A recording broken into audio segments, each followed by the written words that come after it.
to here with Elsie Escobar and Gordon Firemark. I am Trevor Tomian, and today we are talking about deep fakes, misrepresentation, and I'm hoping we can even dip our toes into what I'm thinking is the antidote for these things.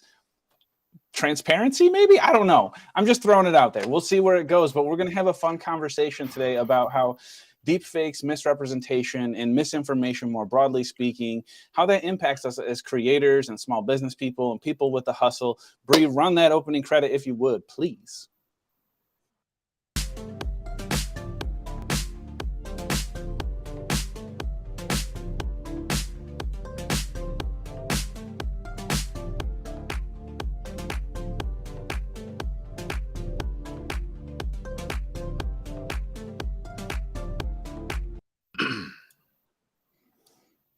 It needs to be louder with more bass for next time. I feel like it's a danceable tune, but it's like it doesn't have the bump that I was looking for. How are y'all doing? Elsie, Gordon, good morning. Good morning. Hello, hello. On the road today, so things are a little... Yeah, you're in Vegas, right? Discombobulated. Yes, yes. Came out here for a meeting of experts and CEOs, entrepreneurs, and podcasters, and had a great time last night, thanks to the folks over at Podio. Oh, great. Podio. Yeah. Yeah. And heading back to LA today, but first, Fuzzy Lawgic. Nice. Well, we appreciate you being here.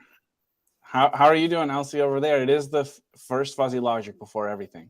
I know, right? Of course. I'm doing all's well on these parts. Thank you very much. My kid I finally remembered that they celebrated my birthday on, what is that? The Nintendo Switch Animal Crossing. And this was, mind you, my birthday was a couple of weeks ago. And I took a bunch of screenshots and they just sent them to me. And I think my birthday was made just looking at those. Did you know that that Animal Crossing celebrates your birthday? I did not know this. I was astounded by it. And it was so cute. They gave me a party, all the little people, and I did a piñata. They gave me presents. Wow. It was so cute. It was so cute. This is something they encourage the kids to do, or the platform does automatically? The platform does automatically. So if you play Animal Crossing and you add your birthday in there, they celebrate your birthday. And the more, like, you just go into your thing, you start playing, and it is so cute. And I think in that respect, as we talked about AI last week and all of that stuff, it is super cute. This is all obviously artificial intelligence of some kind. Right. And it was so cute. I cannot take it. So it was so adorable. I was like, oh, the whole time. It was so cute. Anyway, I'll share some pictures at some point. Yeah, that's so awesome. I have a question just to dive right into misrepresentation on that note. Yeah. Based on the article you sent us out this morning, Gordon, maybe you haven't had a chance to look. I know you're on the road. But Elsie sent out an article about deep faking, basically in the porn industry, but more broadly is what I saw with the visual replication industry. So the first thing I thought of is someday, maybe Animal Crossing could partner with an artificial intelligence like meat bag company, and they could send an actual person out, like what are those talking cards from back in the day, like when people delivered and sang the songs and all that. Oh my God. That's where we're headed, right? And you won't know God. if it's like Julie the fake or Julie the actual customer service rep who lives down the street from you. Oh my God. That's a little scary. Yeah, but this was all cute. Let's put it this way. There was no red flags. Usually everything I see online that has to do with some kind of weird tech that's coming up and everybody's loving it, I'm always like, but what about? But when I went into Animal Crossing, it was all like joy and delight, and my heart was full, and I felt special by these animals celebrating my birthday. So I think that's what we want from tech. We want that delight, that joy, fullness, that just wanting to play a game because it's so cute. And it made my day versus making me question technology taking over the world. So Yeah, there's definitely upsides to the technology. You know, the real trick is, what are they doing behind the scenes that we This is don't true. see? This is true. Oh gosh, darn it, Gordon. No, but you know, the thing is, it's a game that's oriented at kids, and they are a responsible company, and it's in their best interest to be responsible that way. There are other companies that aren't, so we do have to be thoughtful when we give that information in the first place. And this is true. You made the choice to let the kids play the game and to give them that information. So yeah, and mind you, so my little one signed up, gave them her wrong birthday, because that's the kind of kid she is. Deep faked their birthday information? Yes, she did. And she also named herself My Butt. So now every time she goes in there, it says, "Hello, my butt." How's it going, my butt? And so it's like, oh, your daughter would get along so well with me and my brothers, who are we're now all about 30 years old, and we still have that sense of humor. She would fit right in. So there's that. All right, well, you know. But you know what? I guess that she's learning something from that experience. Exactly. And so yes, absolutely. Careful what you wish for. I know, exactly. Let's hop into it a little bit. I want to, because I know we've all done research in our own places, and that's what I think we all probably realized. I wonder if you realized this like I did when I was getting into this topic and these topics, because I realized it's such an overwhelming concept that it really is. It was nearly impossible for me to even imagine how I could get my head around misrepresentation and deep fakes and the history and like what it is now and what do we deal with now and AI wrapped into it. It's a really overwhelming topic. So I ended up in transparency, which I'm happy to talk about as we go through, because I ended up being kind of focused as we left last episode with what is the antidote to the negativity. So I just explored that concept a little bit. But I'm wondering, as you both, Gordon and Elsie, Gordon, we'll throw it over to you to start. What did you find most profound in your research and what you came across? Because obviously you would have understood it before, but you would have some new information coming into today, I think. Yeah, you know, I think what's interesting, exciting for me is to look at how broadly this applies. It's not just deepfake porn. It's not just deepfake videos of presidents saying things they never said. This is coming. Just yesterday, I was interviewed on a podcast about the legal aspects of this with respect to professional voiceover artists having their voices now showing up in commercials they never recorded.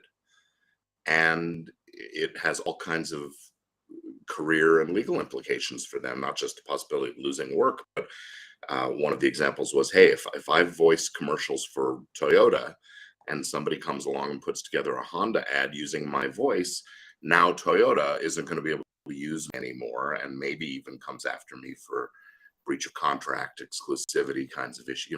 So it comes up in the audio space. It comes up in the we've always had fakers who have been essentially forging our byline on a fake blog post or something. Those kinds of things were easy. This technology has made it easy to do what used to be really hard.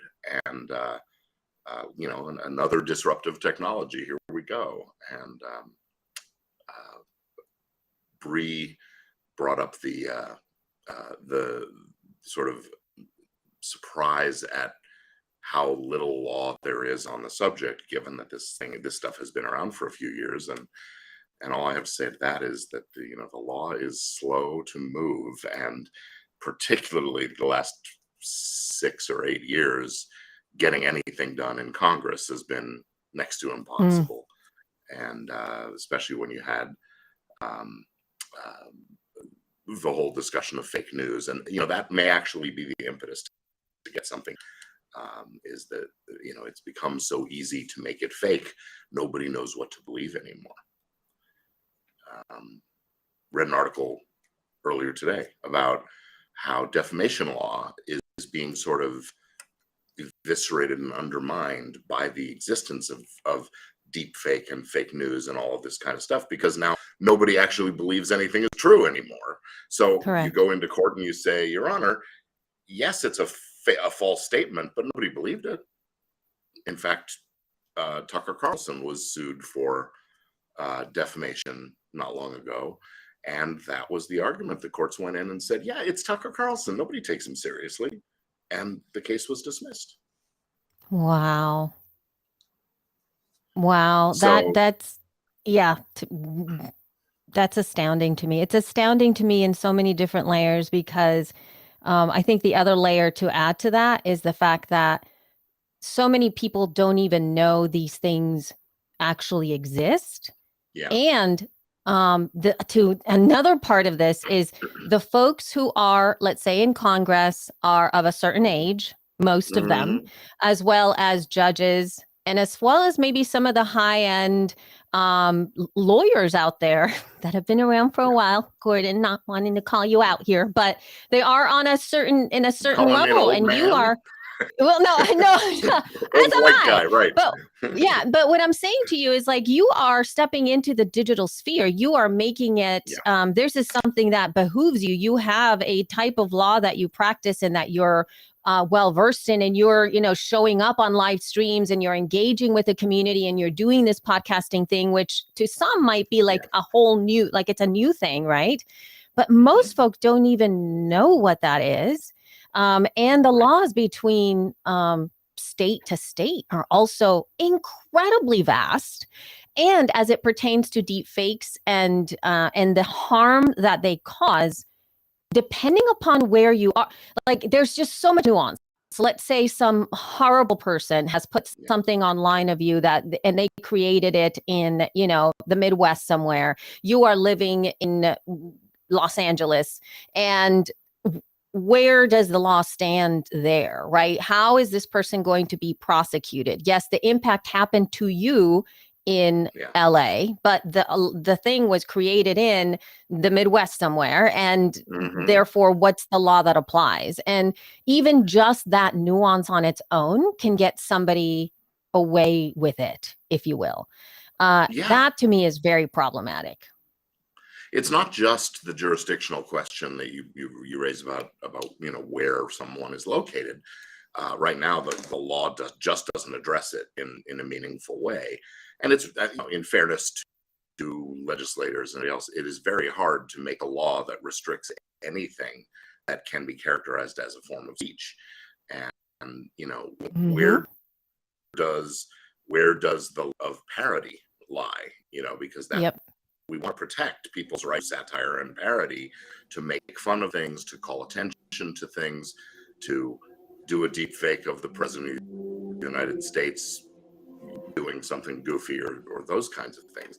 But as soon as you draw those lines, someone's going to show an example of, hey, it caught this thing when it shouldn't, and constitutional law really looks at whether something is under or over inclusive or over broad. If you cast too wide of a net, it's unconstitutional. If you cast too narrow of a net, it's unconstitutional. So it's a real tightrope that they have to walk. That said, that doesn't mean they shouldn't try, and we shouldn't be having a broader, louder national conversation about this. Some of the states have enacted some law on this, but even the question of who do you sue is a challenge, because do you go after the companies that are making these tools that make it so easy and they're selling it, so there's a commercial venture thing going on there? Or I think really the wrongdoer is the person who sets up and makes the deep fake using these tools. But if they're not a deep pocket, you may have some damages, but how do you collect? How do you get a lawyer willing to take the case when there's not much chance of collecting? You better have deep pockets yourself so you can hire and pay those lawyers. And so it really does put victims of this stuff at a tremendous disadvantage. The criminal laws do not address it in any meaningful way, with the exception of the revenge porn and the deep fake porn arena. Yeah. But even then, though, there are little ways in which you can avoid prosecution, because again, there's a lot of little nuances here and there. But before we go on, this is something that I did not know. I knew about deep fakes primarily because, being a woman, I do become aware of harm when it comes to marginalized genders a lot faster than the general population, because we are wary about these things. But as I was doing research for this, I didn't really actually realize that the term itself, deep fakes, came specifically from pornography and a very specific thing. So I'm going to quote from a technologyreview.com article. And this is what it states within it, just in terms of calling out historical, history, I guess.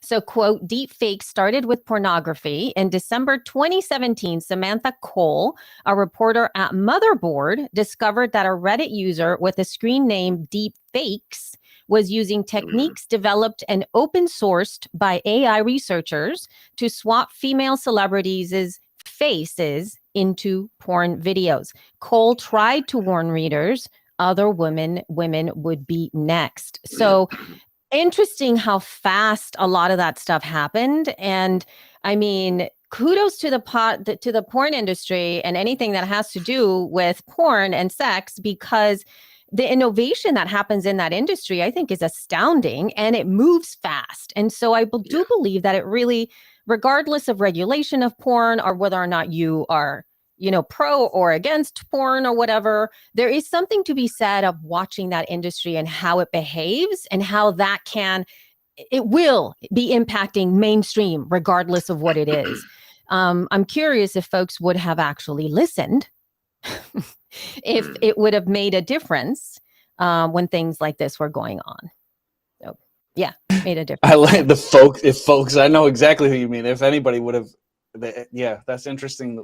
The perspective of how much faster it moves because of that industry. I would love to talk to somebody who maybe has been a part of that sometime too, because it is an interesting vantage point to take, because it's the extreme in some ways in terms of vulnerability. It's the extreme in terms of exploitation as you meander down that path. I would think it's not it's a very fast slope if you slip either way. So it's good to know that they have also innovated to keep it in check, maybe to some extent, and to make it public knowledge and to keep it in the public domain, because I often think, that there is a whole person behind a business. So when I think about that industry or any others, even if I disagree with what they do and what they're carrying out, there is a series of decisions that go into making that thing operate and who is making those calls.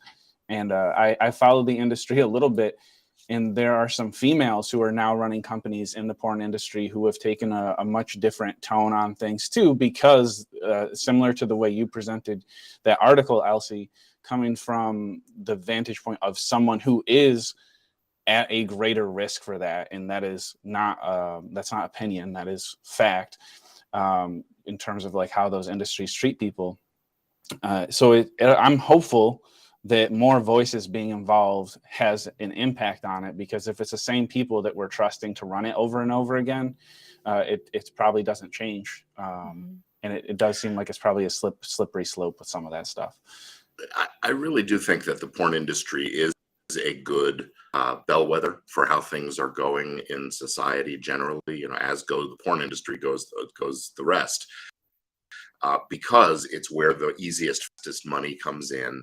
Lots of new technologies have started their lives in the porn industry. Membership sites didn't occur. Online events didn't occur until the porn industry made it a necessary thing, and then the solutions were developed. And so hopefully the solutions to the problems will also follow and be triggered by some of those kinds of things. I wanted to, if you don't mind, I want to go back to something you started in on, Elsie, earlier, and that was this discussion of we're technology aware. We have an affinity for technology. Probably everybody watching this falls into a category of people who are relatively savvy to what's going on with tech and media and those kinds of things. But as you said earlier, there's a lot of folks out there old folks, people with children. These are the most vulnerable segments of our society to be victimized by this kind of stuff. And when I say victimized, not just of being, I don't know if anybody wants deep fakes of old people having sex. Maybe there's a market for that. Maybe the porn industry is listening, but victimized by falling victim to believing this stuff is real. And it's children, it's old, and it's also people with less access to technology because of their financial circumstances, their economic position, and so on. So when they see that video of, to get away from porn, the president saying something that he didn't actually say, or some politician, or something where they're, that's going to influence a vote, perhaps, they're more likely to believe it because they aren't tuned in to the issue, aware that it can happen. So I think it falls on those of us who are tuned in to shout it from the rooftops and be vocal about it, so that the awareness grows. But I think we have to be mindful that, we're a microcosm. We're not the whole society. And there's a lot of folks out there who just aren't thinking about this. And that the creation of even just of images, right? So it doesn't even have to be a video. It doesn't have to be an audio. The creation of some images that are more easily shared, especially in social platforms, to a discerning eye when they're looking at something going like, oh my God, I cannot believe that this is happening. And the ease of use of being able to expand that out and share it's very precarious and it's very challenging. And to your point, Gordon, right now we're having, especially for like financial services and being able to get hacked, if you will, like I just literally got a text message from my bank saying that my card was compromised. And I immediately went into the website, right, to see, and it said fraud alert. If you're getting a text message, not from blah, blah. And I was like, oh, interesting, and I didn't click on the link. Because it did look a little weird, but I sent it to them and they're like, yeah, please don't click on that link. And I could see somebody who is not as well versed to just off of the urgency of the fear, right? Oh my God, look, I cannot believe that happened. In terms of images, it's even worse because you look at something and you go like, oh, wow. And you just immediately want to share it. You don't question it. You don't follow up on it. You don't try to verify if what you're seeing is real. And that comes into play too whenever people are sharing images that have already happened or they were created years before by AI and are now being used to, support some kind of news that is happening now. And people don't understand the difference between then and now. How are you going to look at the metadata? I mean, do you look at the metadata of pictures? Yeah. I don't. Well, and that technology, that technology, Photoshop has been around for what, 30, 35 years. Yep. And so people should know how easy or how feasible it is to make a really deceptively good looking fake image. Yep. And yet still people fall victim to this and get what would be the remedy to that though? Because you're right, like people wouldn't know, but with images in particular, I think it's people don't question. I mean, to pick on Tucker Carlson for a second, I don't know the guy. It seems like a terrible guy, but I don't know him.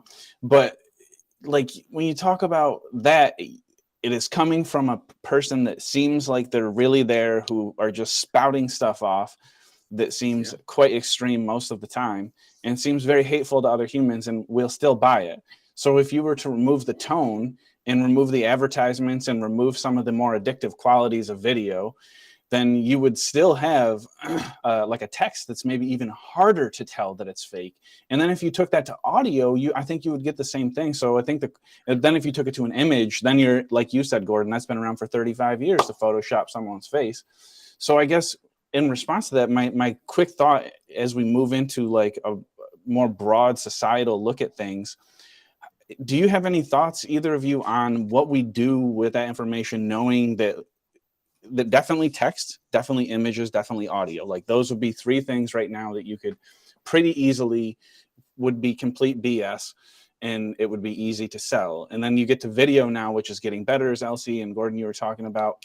And the next step is like people showing up at your door, like we joked about. But what do you do with the areas that you encounter every day online to try to cross-reference, or what's the remedy to even starting that discussion of, I'm questioning what I see, now what? For me, it's digital literacy. But yeah, Gordon, it looks like you were about to say something as well.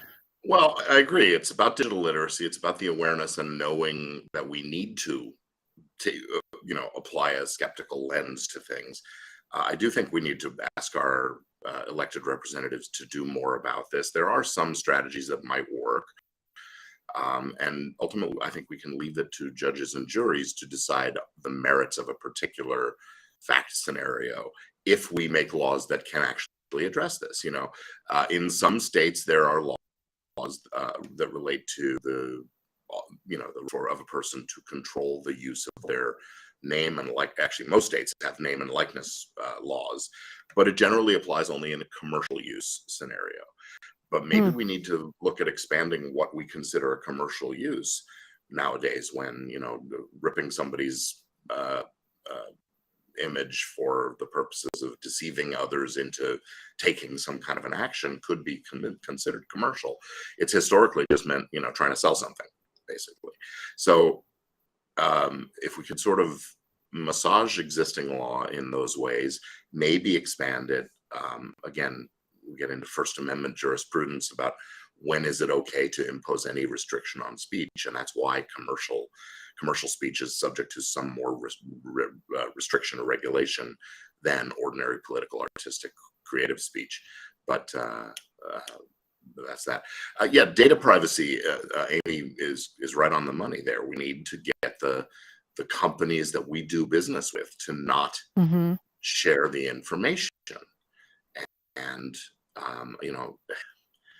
it isn't always the cell phone company that's selling your phone number that leads to you getting those rapid dial machine phone calls about the extended warranty or the solar panels on your roof, or those kinds of things. But we also need to know about who we give our information to, and are we checking a box that says yes or no, you can't sell it. So it really is a war on many fronts that we're going to have to really fight hard with, or just throw our hands up in despair and say, well, it is what it is. There's no privacy anymore. There's no solution to this. And maybe we go back to a barter economy. And if you want eggs, you have to, let me have one of your goats. Oh my goodness. And, actually, nowadays with goats, it would probably be 2 goats for a dozen eggs, but that's commentary on inflation.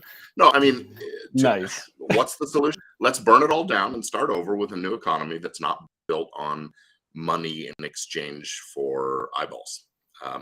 The reason that Tucker Carlson succeeds, inflammatory messaging attracts controversy, attracts attention, and we live in an attention economy.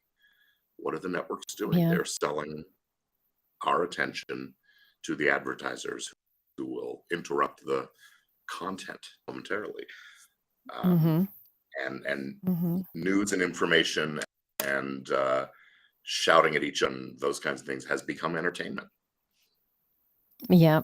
Interestingly, like what I would love, I guess, as a way that it affects us, the everyday people, would be to have a website kind of like Snopes, right? That really focuses in on being able to provide just the straight up information. Here's the image, or here's the video, here's what it was, here's why, and provide receipts for that, meaning here's the initial video, it was picked, this is the time that it was recorded, blah blah blah, this is how it was shifted, that kind of a thing. I don't know if Snopes does that. I don't really actually go into Snopes. I literally just put it up in front of me. It has changed so much since when I first came across Snopes. It's like all fancy now. And so being able to have something like that would be really great. And I think another layer to this is the fact that we have to, I think whenever we do share even the fakes. We have to take responsibility for our own amplification of what these are and what we're bringing attention to your point about the attention economy. Most people, even like, let's say I'm doing it with the intent of sharing an image and saying, this is fake, this is not okay. No, for whatever reason, education, right? Somebody could see that post, grab that post, and then use it for in their own way, right? So I'm already providing the tools, the weaponry, I guess, for somebody Feeding the else to machine. weaponize that information. Yeah. So maybe the ethical solution there is, if you're going to share something, make sure you put a stamp of inauthenticity on it. Say, false or fake or something like that in a big way, so that it can't be as easily manipulated. I mean, there's always going to be a way, but and as you know, we are lazy. We don't want to do any of that. We barely read articles. Because we barely read articles, because we look at the headline, we're like, oh, let's share this. We don't even verify if the information in the article is true. And that's just human behavior, that we're doing things like that, right? So, it's obviously, I am saying this. Yeah, go ahead. Which is why the folks on the Twitters and the Twitches and the everybody of the world have had to impose their community guidelines and their censorship, to put it in the terms that the detractors are using. And that's why some folks get up in arms that, hey, I posted this message about something that's important to me, and Facebook marked it as a violation or put a label on it. Well, if we don't want the babysitters to be stepping in and doing that for us, we have to babysit ourselves and do the hard work. We have to do the uncomfortable stuff, not be lazy. Yeah. Ask more questions. I mean, like, I feel very simply that asking more questions can go so far. I so frequently ask the people close to me, and it's hard to not ask it in a way that is condescending. So I'm always learning how to improve on that, but to ask, where did you get the information from? Not like I think you're wrong, but I am like, my first step before I even process what you said is, did you get that on Facebook? And if so, what did you click on? What was the source? It's not that Facebook is wrong. It's what the source. Facebook is a phenomenal resource early on, but it's become like this kind of cesspool of trust issues at the very least, I think, which is concerning, because it shouldn't be your place to start for those reasons, I think, a lot of times. But go ahead, Gordon. Those questions can feel really confrontational. If you're the person who made the original post and somebody comments, hey, what are your sources? That can feel like a real challenge of the person's character, even who posted. Well, it is. So, to be honest, I think that the truth is, I think the truth is, it's like, I don't do it to be disrespectful, but it's absolutely to check that you are who you are, say you are. I mean, like, I that's why I love LinkedIn so much, is I think LinkedIn allows me to click on people's organizations. And if the organization then has more cross references where I expect them to be, then I'm like, I relax a little bit. But if that is a quick place to see, like, oh, I work at $1 billion company, but I have 4 coworkers, like, and I started last year. Okay. So it is asking those second and third level questions. It's a bear of a thing to do. We're running close on time, so I want to get right to the heart of the matter and ask you both a hot question. So, all right, you ready? You're both leaders of the podcast industry. You are both someone that podcasters look up to. And we respect the hell out of you. I just want to say, language barrier, but I think the podcast community has grown to love the brands that Elsie Escobar is involved in, including her own. And I think Gordon Firemark is a name that people look to and say, that's a guy who has been places and is respected by other people in the industry. So there is, in some ways, like, a lot of pressure, I would think, on the things that you all do day to day. I'm curious if you had a wand to help guide the industry, not to say that you have to do it this way, but like some boundary markers that you would love to see in podcasting that could maybe help be a guiding light to other industries, because I think podcasting leads the ethical conversation to me so frequently in media. Is there anything that you would like to see in the podcasting industry that you think could serve as a bit of a shining light, a beacon of hope for this conversation so that we don't get screwed so often? And I'm assuming that you're asking about misrepresentation and deep fakes. A specific, yeah. So when you talk about like, just yeah, wanted to clarify that part. Yeah. So on the audio, Okay. like when you talk about like verifying audio and text, because we use show notes, and we use show notes to drive SEO, and then we use the audio to drive our business and our brand. So yeah, I thank you for clarifying the specifics, because I think the podcast mechanism drives so much of an economy. So I think that because there's money involved, it can potentially be a beacon for YouTube and Facebook and all these other platforms that are maybe struggling because they've been too deep into it for too long, doing a very bad job at it. I think if I were to start with something that is a day-to-day kind of a thing, when it comes to specifically misrepresentation, I would implore the podcasting industry to go beyond a headline or a soundbite. So let's say somebody is being called out for some nefarious something or other, or something they said, a point of view, something, whether it's a larger, more famous type of a producer, or somebody who has been working, let's say, at a school that has a podcast, and they said something that was problematic in some way, shape, or form. That takes fire. What you see online are clickbait articles, headlines with quotes on them. Podcaster said, so-and-so said, and then you just run with it, and now you hate them. You just hate them because that's what they said. What I would implore for the podcasting industry is to take a moment to recognize the context in which whatever was said, because the context of what was said may or may not add to your decision, and that would be amazing, and that's great. Then you can make an informed decision. This person is a horrible human being and must get off the air, right? Because the receipts are there, the voice is there, what they said is there in full context. But you will find, and this has happened to me, I'm triggered by a post that I see, and I'm like, oh, that person's just so awful.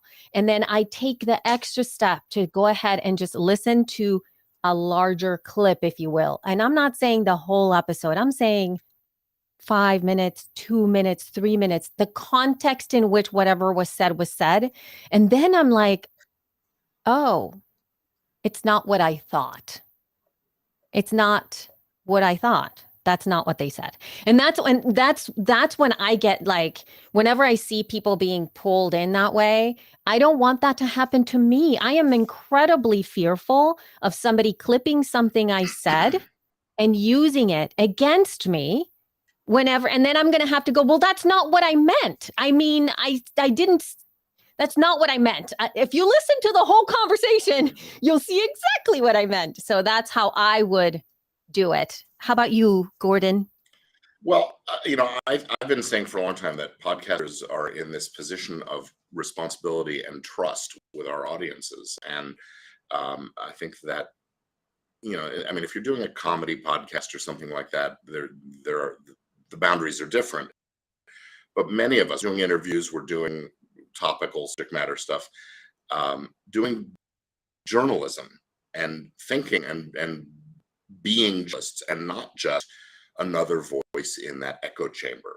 So we need to do our fact checking and our due diligence, and that includes going and doing a little deeper than just looking at the headline, just listening to the soundbite. As you were saying, Elsie, listen to a little more. Make sure you've got the context right. Think and speak outside this echo chamber, and always be asking ourselves, hey, is one doing something where confirmation bias is coming into play? Am I echoing stuff because I believe it, or am I saying these things because it seems to actually be the whole story, the truth? Obviously, sometimes you want to make a particular statement, you want to get a message out that maybe is in complete agreement with the prevailing view. Then say so. This is going to be controversial. Not everybody believes this. Here's what I want to tell you. Here's what I want to share. And just being a little more, Trevor used the word transparent earlier. When you have a bias or a particular slant on something, it's okay to say so. And most of your audience probably shares it, and that's great. But if you want the information to be there for the next person who comes along who hears it to say, is that really true? You want and encouraging our audiences to ask these questions. Is it really true? Is this confirmation bias at work? Those kinds of things. It's really our responsibility as media creators is just to do it in an ethical, moral, responsible, and be obvious and clear about our own intentions and biases. Moving into, sorry about that. Go ahead, Elsie. Yeah. Moving into the whole deep fake functionality of it, and there are processes like Descript who can actually do overdubs and can do the whole thing of having a different voice come into the mix and all of that stuff, right? So it's a little bit harder, I think, to regulate from the outside in something like that, especially as podcast creators, right? It's much harder. So I'm going to make an appeal in terms of the ethical components, and for us to, as a industry, lead from a place of values and mission for ourselves, as to the leadership within companies, the leadership of your podcast production, the leadership of your own podcast by yourself. So whether it's a larger company or just you, to be absolutely on point what your ethical or value system is for production, so that you can avoid that. So it's not about, oh my God, let's have fun with this thing that could be really fun. But if it really doesn't align with whatever your value system is, then you're not going to have those troubles.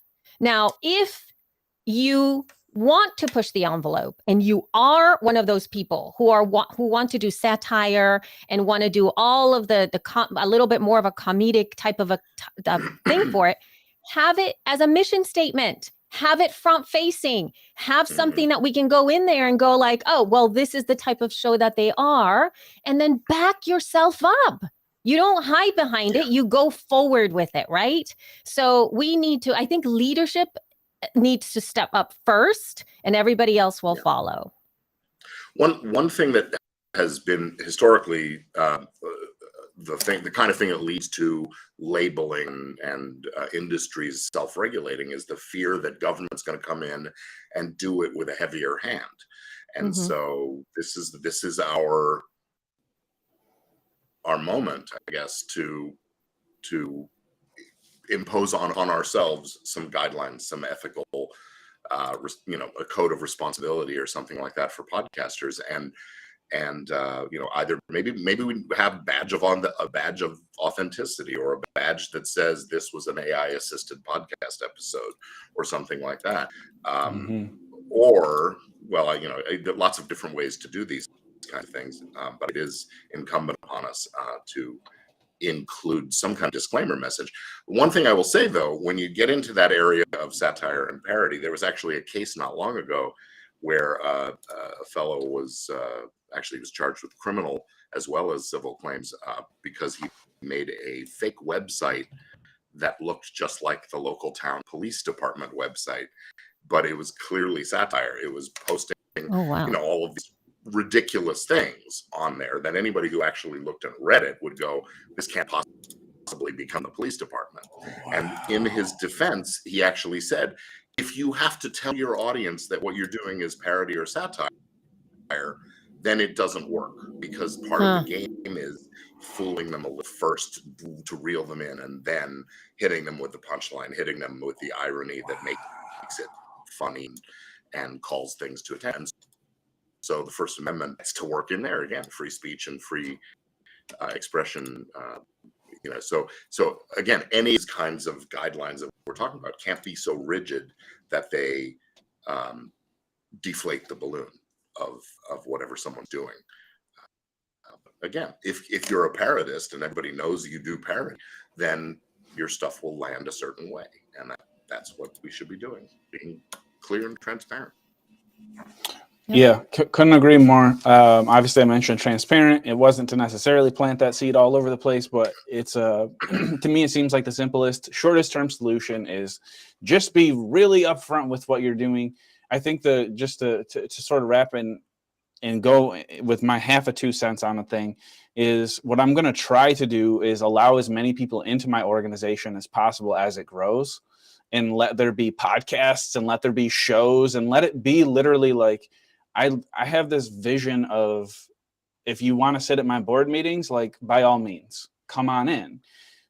And I know that that's like kind of an extreme approach, but I feel like if I approach it that way early, it might give me a chance to build an organization where people do feel like they're a part of like the sales meetings, for instance. So if you're going to get got, you'll at least know how I got you. Because I think that shy of that in the world we exist in with all of the possible fakes, it is going to be very, very difficult to come up with systems that hold everyone accountable, because the people that want to use it for nefarious purposes will always probably find that loophole to get through. So I think it's incumbent upon us to just, like you both said, lead the industry, try to push the industries that we're in to make decisions that support our values. And if they don't like that, then we make our own new industry. And I feel like that's what podcasts did. So I want to applaud you because, again, both of you have been leading the community that is podcasters for a long time. And a big reason that it resonated with me as a business person is because podcasts as a community seem to have more ethical boundaries and at least be more transparent about where they fell within what they were talking about. It seemed to be a better chance that I would know if what I was being fed. And so I've always really, really appreciated that about podcasters and about the people that lead this industry. And of course, that is you too. So thank you for doing that. I think it makes a comfortable place to grow. And that's really why I'm so excited to continue these discussions with both of you and with the people in your networks, and continuing the conversations afterwards through She Podcast and through Gordon Firemark, the podcast lawyer, and through Libsyn and Elsie Escobar, the brand. Like, you have so many places that you both influence, and it's a real honor to follow the lead that you all set. Next week, as we get into another deep and connected topic, we have public versus private, the balance of transparency, and the expectations of keeping things off the record, which falls right into what I was talking about with how I want to roll with my business. I want to let everybody into the board meetings. Not everybody's going to agree with that approach. And there's going to be a lot of businesses that are uncomfortable with it. So I think it'll make it a fun place to connect, because there are investigative journalists that like put on different suits and different personas and all these different ways to try to get to the heart of the matter, which is generally truth. And they do it in a dishonest way. So gosh, it just folds right over on itself, doesn't it? when it comes to misrepresentation, it is a beast. I am so grateful for everything we got through today. I wish that these conversations could last a whole day, because there is a whole day's worth of possibilities in not only what it is, but where it can go and how we can each have an impact on it. And again, just Elsie, we do have a chat for all room that and comments that'll keep going. So correct. We'll come and check. The conversation going. We will keep the convo going at the fuzzylogic.com. We have that going on over there. We have Fuzzy Logic on Instagram and most of the places that you'll get social media. And then, of course, you can follow each of us by the Numospect hashtags. What is it called? Handles. That's the word. Showing my age a little.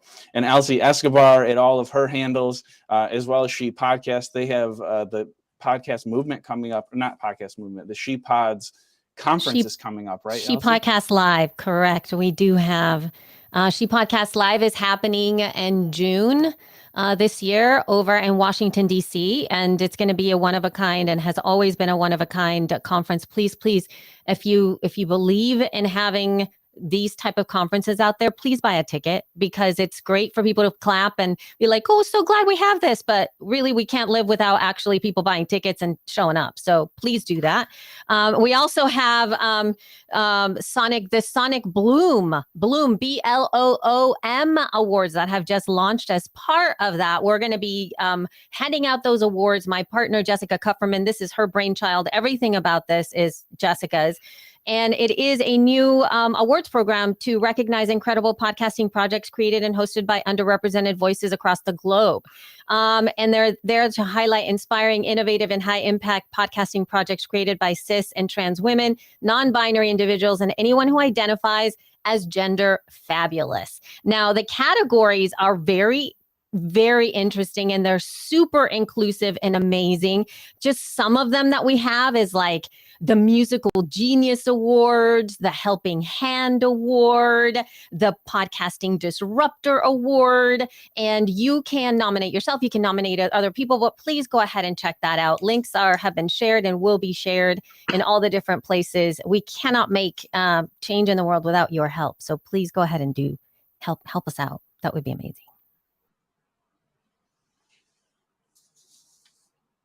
Sorry, I hit one too many buttons because I wanted to put this up. Let's see if it works. Bree's going to yell at me for trying to click one too many buttons. I want to get the podcast live. So where would we go to see more about the awards? Because I have the She Podcast live. It's right there. It's in the sonicbloomawards.com. Okay. sonicbloomawards.com. Yep. Love that. Cannot wait to share it with my wife and her skateboard groups, because they roll the same way in terms of the people they seek to serve. So I know that she has many, many friends in the Southern California skate community that are going to be stoked to follow what you are doing with the awards and to see how they could maybe get involved. It brings me so much joy to see different communities that I know of that don't know each other yet, and to see the future. So I'm very excited to follow the awards, very excited to be following the lead up to the June conference. It's going to be really exciting. Gordon, anything to throw in before we call it a day here at Fuzzy Lawgic that you have going on? Well, just mention a couple things coming up in the month of March that I've got going on. I'll be sitting at Podcast Movement Evolutions, leading a panel on the legal stuff for podcasts and podcast networks and so on, with my colleague Merlin Jean-Louis, who's a fabulous lawyer from, she's by coastal New York and LA. She's terrific. So she and I are going to be the legal eagles on that panel, and I'm looking forward to seeing a lot of folks there in a couple of weeks. That's the first, I think the 7th of March. And then at the end of March, I'll be doing my business and legal fundamentals for podcast growth and profit event. You can go to event.podcastlaw.net, and I'll see you there too. That's a fantastic opportunity to learn what we're doing wrong and how to fix it and do things right. So there you go. Excellent. Thank you both so much for calling those things out. We want to be supportive again, because where you go, we want to go and be supportive of those things. So I'm looking forward to next week. We'll be here same time, same place. Shout out to Restream for making this broadcast possible. Their software is so accessible for regular independent creators. It's not always the perfect place if you're trying to do the highest production. That's not who they seek to serve. They seek to serve regular podcaster people like us. And I love this platform that is Restream. So check them out. Huge shout out to Bree, the clever Biatch Campano, who's in the background running our graphics and making sure all of the logistics work out. She does a fantastic job of keeping things on the rails for me all the time, including for this show. And I'm so proud of what she has put together in the graphics. Like it all came from her and Gordon's head a lot of days. So it was really, really outstanding. Another really great episode. I'm looking forward to next Friday, again, 8 a.m. Pacific time, which would be, I think, 11 o'clock East Coast time. You'll see the post. Follow us at Fuzzy Lawgic and get involved in the conversation. We'd love to hear what questions you have coming out of today's episode, any thoughts you have coming out of today's episodes, and anything you want to hear the Grandmasters Elsie and Gordon bring up in future episodes. That being said, Bree, I get to say today, please hit the button so that we can end. I think that's a wrap for today.